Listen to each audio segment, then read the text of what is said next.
crypto market မှာ coin တွေဝယ်ယူတဲ့အခါမှာဒါကတော့ layer 1 coin layer 2 coin ဆိုပြီးတော့အခေါ်တွေရှိကြတယ်အဲ့တော့ layer 1 layer 2 coin တွေဆိုတာဘာကိုပြောတာလဲ layer 1ဆိုတာကတော့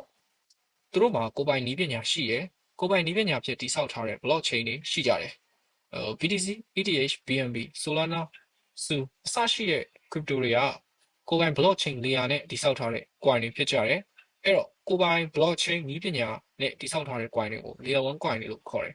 layer 2 coin တွေမှာတော့ကိုယ်ပိုင် blockchain တွေမတည်ရှိဘူး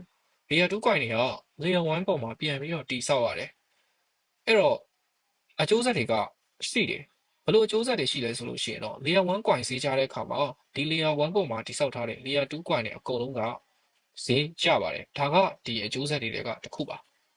ဥပမာပေးရမယ်ဆိုလို့ရှိရင် Solana ဟာ layer 1 coin ဖြစ်တယ်WIF flow မီး coin တွေ Jupiter Radiant အစရှိတဲ့ဒီ coin တွေဟာ Solana ecosystem ပေါ်မှာ run နေကြတဲ့ layer 2 coin တွေဖြစ်တယ်အဲ့တော့အကျိုးဆက်အနေနဲ့ Solana coin ဈေးကျတယ်ဆိုလို့ရှိရင်သူ့ပေါ်မှာသူ့ ecosystem ပေါ်မှာတည်ဆောက်ထားတဲ့ layer 2 coin မှန်သမျှဈေးကျမှာဖြစ်ပါတယ်